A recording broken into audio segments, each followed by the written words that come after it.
psychiatrists specifically, they're just kind of working as sales agents for the pharmaceutical companies.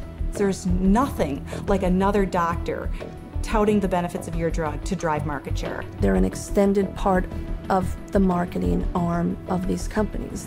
Medications play a primary role. We give drugs. Medication is a must. There's a lot of new medications. There are medications available for treating GAD. Medications to use for PTSD. Antipsychotic medications. Atypical antipsychotics. Benzodiazepines. Stimulants. Antidepressant medications. MAOIs. Amphetamines. Anticonvulsant medications. Once the medications have been balanced out, then we move on to a combination of 3 medicines. There's no absolute limit that is set for the number of medications. There are so many choices. Apparently, we're willing to try almost anything.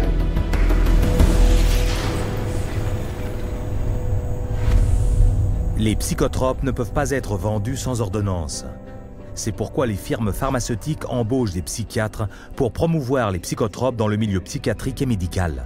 Le chemin vers le profit commence dans les écoles médicales les plus prestigieuses au monde, précisément dans les bureaux des professeurs de psychiatrie les plus réputés. Grâce à leur caution, les firmes pharmaceutiques gagnent des milliards en vendant des psychotropes.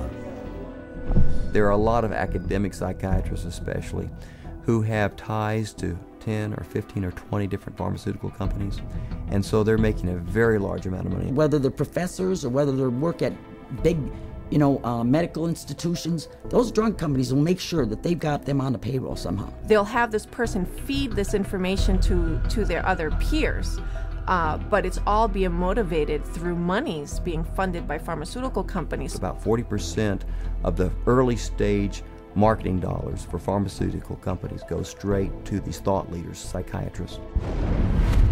Ces accords financiers conclus avec de prétendus leaders d'opinion clés sont très lucratifs. Un professeur en psychiatrie réputé peut recevoir plus d'1 demi-million de dollars par an de la part des firmes pharmaceutiques. These people are still considered the stars of their medical centers because they bring in all this great money from the pharmaceutical companies, and that helps keep the coffers of the medical center full. Universities receive a lot of money from the pharmaceutical industry. Drug companies are building buildings right next to the medical school. They're funding research right and left. The University of Michigan Depression Center received, I think it was $750,000 from Eli Lilly, and all they do down there is crank out this biological view of psychiatry and mental illness and depression. Comme les professeurs en psychiatrie reçoivent des millions de la part des firmes pharmaceutiques pour les universités, il n'est pas surprenant que leur programme d'études soit axé sur les psychotropes. Training programs in psychiatry, the majority of them now are drugs first. You're really a psychopharmacologist in a way when you come out of a psych residency training program. Even when I went to medical school, psychiatrists did talk to patients. Now all they do is write a prescription and send them away. A psychiatrist is trained for one purpose, to administer psychiatric drugs. Les professeurs en psychiatrie ne se contentent pas d'endoctriner les étudiants en psychiatrie et en médecine. Ils vantent aussi les vertus des psychotropes à leurs confrères. D'abord, en réalisant des essais cliniques que l'on fait passer comme objectifs et qui promeuvent à la fois un nouveau trouble psychiatrique inventé et le psychotrope censé le guérir.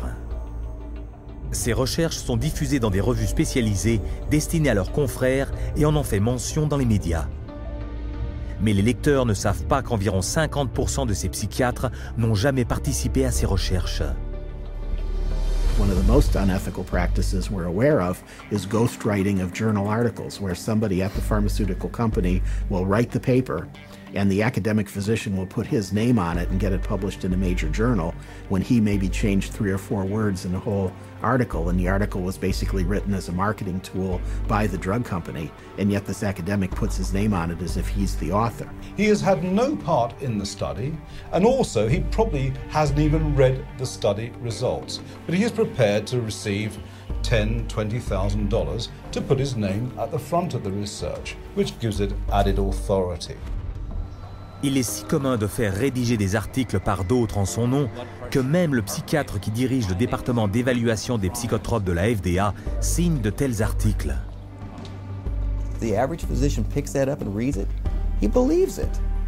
And it's not a mystery that he would believe it. It seems reasonable that it's in black and white, it's in a good journal, it's in the New England Journal of Medicine, it must be true. Ces revues sont souvent envoyées gratuitement aux psychiatres et aux médecins sous le couvert de recherche médicale authentique. Mais pourquoi ces revues sont-elles gratuites? Parce que la publicité pour les psychotropes rapporte des sommes énormes à ceux qui les publient. So if you go through a medical journal, you'll see page after page of advertising for bipolar disorder and treatment of using medications, or advertisings for depression and the treatment of using medications, schizophrenia. So it's really everywhere. I remember just a couple of years ago, the first time I opened the journal from the American Psychological Association called the APA Monitor, and there was a multi-page ad, high gloss, very expensive, for Concerta, which is time-release Ritalin. I resigned from the American Psychological Association. I wasn't going to be part of this whatsoever.